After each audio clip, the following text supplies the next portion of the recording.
Hello students, so we are continuing MCQ based on case scenario. So this case scenario is based on different plans of mutual funds. So let us see data given in this question. So we are given that Corpus Limited, an investment management company, on 1st April 2019 has floated two schemes. Number one, dividend reinvestment plan, and second is bonus plan. So Mr. X, an investor, has invested in both the schemes. The following details except issue price are available.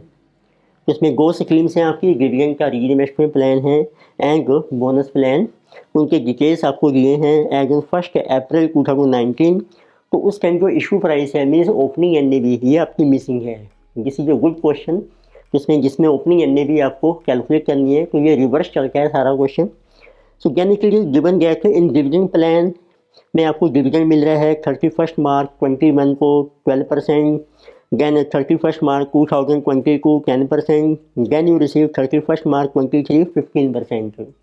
Bonus plan में आपको bonus shares मिलेंगे 31 दिसंबर 20 में 1:4 है, फिर second bonus है 31 December 22 में 1:5।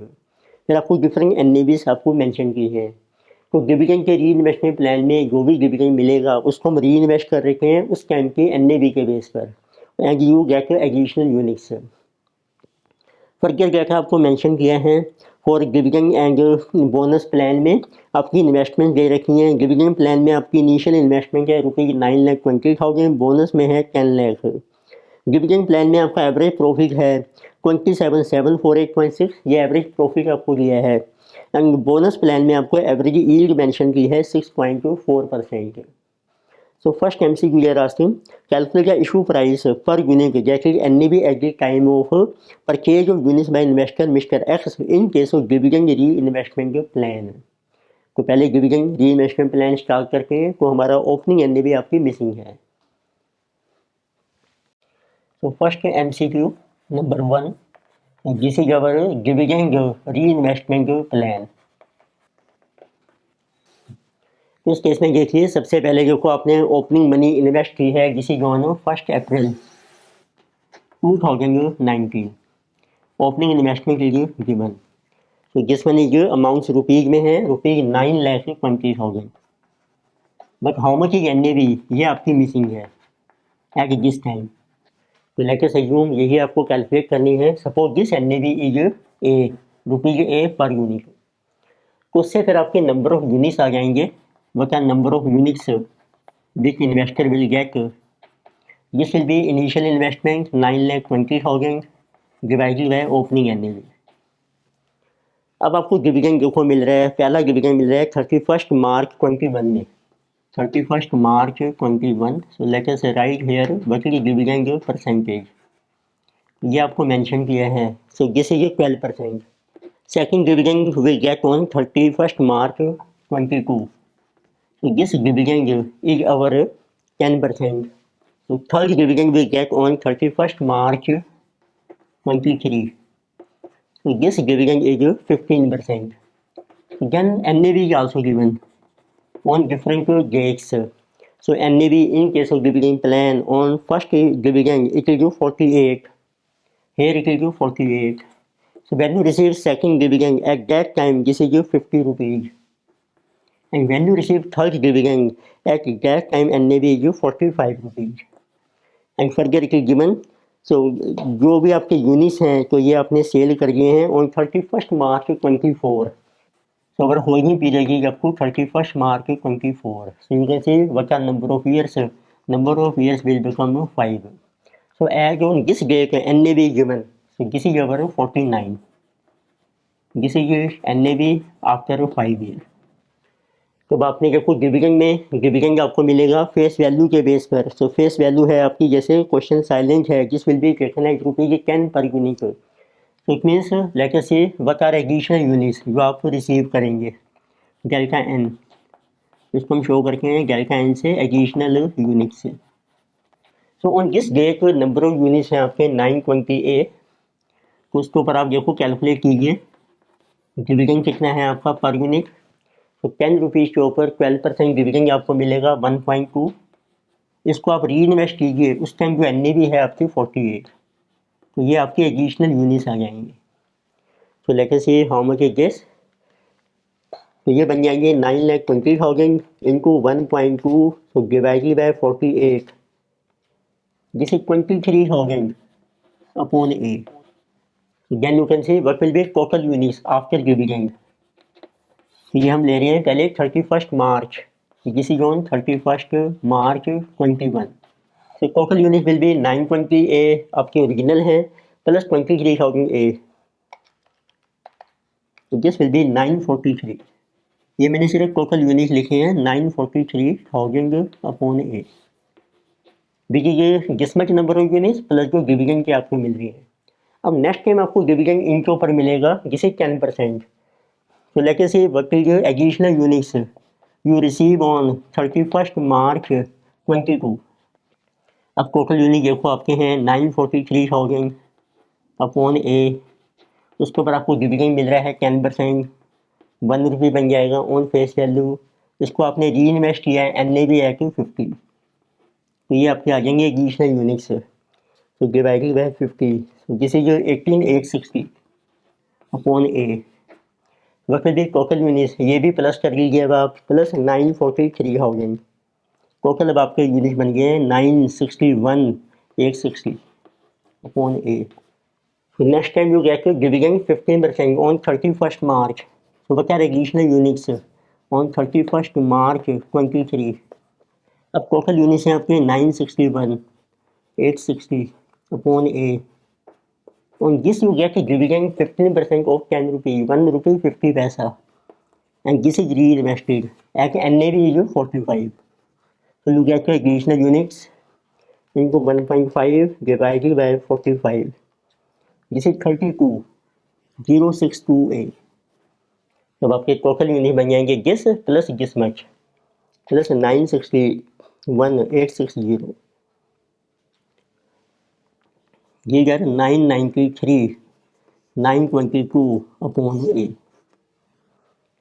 अब आपको देखो एवरेज प्रॉफिट हमें इस केस में मेंशन किया है, तो अब आप कैलकुलेट कर सकते हैं बट जबर एवरेज रिटर्न आपकी कैसे कैलकुलेट होगी। तो let us see that one. तो अब आप देखिए आपके पास ये डाटा है 1 April 2019 and then 31 March 2024।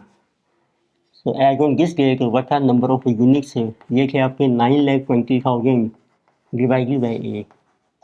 Now what are total units as on closing date which is after 5 years। अब total units हैं आपके 993, so 922 अपॉन ए। अब आप इफेक्टिव ईयर्ड कैलकुलेट कर सकते हैं, तो देखिए उसका फार्मूला है आपका इफेक्टिव ईयर्ड।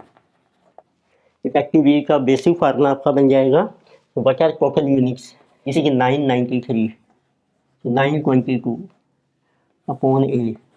इनको आपने रिडीम कर लिया है, क्लोजिंग एन भी है अब आपकी 49 रुपीज़, और माइनस किया आपने जो आपकी इनिशियल इन्वेस्टमेंट थी जिस बार 9,20,000। ये टोटल यूनिट्स हैं, ये रिडीम हो गई हैं, ये ओपनिंग इन्वेस्टमेंट है, ये आपका प्रॉफिट आ जाएगा, टोटल प्रॉफिट है। इसको देखिए आप 5 से डिवाइड कर रहे हैं, नंबर ऑफ ईयर्स आपके हैं 5, तो ये बन जाएगा आपका एवरेज प्रॉफिट। तो किसी का एवरेज प्रॉफिट, क्योंकि इस केस में आपको एवरेज प्रॉफिट दे रखा है, तो हमने एवरेज प्रॉफिट कैलकुलेट कर लिया है। तो इफेक्टिव यील्ड जो है आपकी ये परसेंटेज में नहीं है, जैसे average profit per annum. It means ये आपकी sale value minus purchase price, जैसे टोटल प्रॉफिट उसको डिवाइड करके मैंने नंबर ऑफ ईयर से। तो एवरेज प्रॉफिट आपको ये है 27,748 0.60।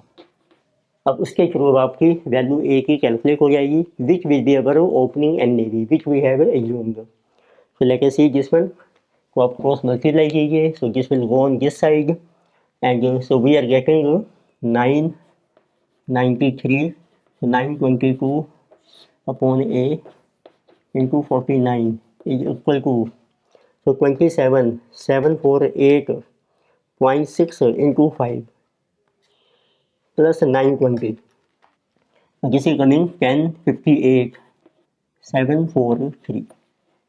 So what will be value of A will go on this side, so therefore A, so this is equal to, so 993 922 into 49 divided by 1058, so 743.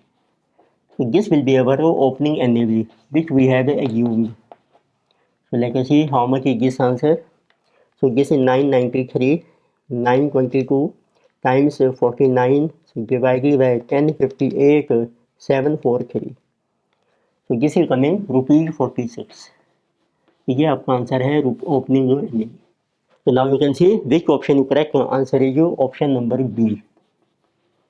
So this was very good question where opening NAV is missing. तो सारा question आपका reverse start हो गया है. Then second MCQ is we have to calculate the issue price per unit exactly NAV at the time of purchase of unit by investor Mr. X in case of a bonus plan. अब आपकी opening NAV missing है in case of bonus plan. तो लेके सी bonus plan में देखो आपको क्या क्या मेंशन किया है. So in this case also investor has purchased units on 1st April 19.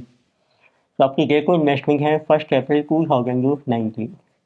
So initial investment is given 10 lakh rupees. Opening NAV is missing in this case. Like I say, this is also A. So what will be number of units? So this will be 10 lakh upon A. तो bonus plan में सिर्फ आपको bonus के units मिलेंगे और फिर आपको average yield दे रखी है आपको 6.4%. तो फिर लेकर सी फर्स्ट बोनस देखो आपको मिल रहा है 31 दिसंबर 20. तो बोनस रेशो की गिवन. तो बोनस की रेशो आपको मेंशन की है. तो दिस इज अवर 1:4. फिर आपको सेकंड बोनस मिलता है this is on 31 December 22 and this bonus ratio is given 1:5. Then NAV. तो इस केस में जितने भी यूनिट्स हैं अब आपके रिडीम हो जाएंगे after 5 years on 31 March 24 and as on this date NAV is given which is after 5 because number of years are 5. अब आपकी NAV है बोनस प्लान में 44 रुपीज़ और इफेक्टिव यील्ड आपको दिया है इसमें 6.4%. तो इस केस में यील्ड कैसे कैलकुलेट होगी. टोटल जो यूनिट्स आएंगे आपके 5 सालों के इंक्लूडिंग बोनस. तो आप बोनस कैलकुलेट कीजिए बट आर बोनस यूनिट्स लेकर कैसे किसी गैर का एन. तो पहला बोनस आपको मिल रहा है एज ऑन 31 दिसंबर 20 में. तो प्रेजेंट यूनिट्स है आपके 10 लाख डिवाइडेड बाई A. इसका बोनस मिलेगा आपको 1/4. इतनी बोनस यूनिट्स है आपकी 250 अपॉन A. फिर आपको सेकंड बोनस मिल रहा है. तो दिस वाज बोनस ऑन 31 दिसंबर 20. फिर आपके सेकंड बोनस के यूनिट्स आएंगे डेल्टा N जिसे जो ऑन 31 दिसंबर 22. अब आप देखिए टोटल यूनिट्स कितने हो गए आपके 10 लाख प्लस 2,50,000 12,50,000 अपॉन A आपका कॉमन है जब आप दोनों को ऐड करेंगे. अब उसके ऊपर आपको बोनस मिल जाएगा 1/5. तो this bonus is also 2,50,000 A. तो इस तरीके से अब आपके टोटल यूनिट्स बन जाएंगे after 5 years 4 as on 31 March 24. अब टोटल यूनिट्स हैं आपके पास. तो 10 lakh plus 250 plus 2 15 lakh upon A. अब आप कैलकुलेट कीजिए effective yield. So effective yield आपको दी है इसमें इफेक्टिव यील्ड पर एनम. एक टोटल जो यूनिट्स हैं आपके पास ये आपकी रिडीम हो जाएंगे. इनको आप सेल कर लीजिए. उनका basis of closing NAV 44 minus कीजिए ओपनिंग इन्वेस्टमेंट 10 लाख रुपीज़. ये आपका आ गया टोटल प्रॉफिट. उसको डिवाइड कीजिए N 5 से. उसकी परसेंटेज हम कैलकुलेट करेंगे ऑन 10 लाख और इसकी percentage into 100 and this percentage is 6.4%. So now we can solve this value of A. So this will be our 15 lakh 44 upon A is equal to this is 50 lakh. इसका कर लीजिए 6.4%.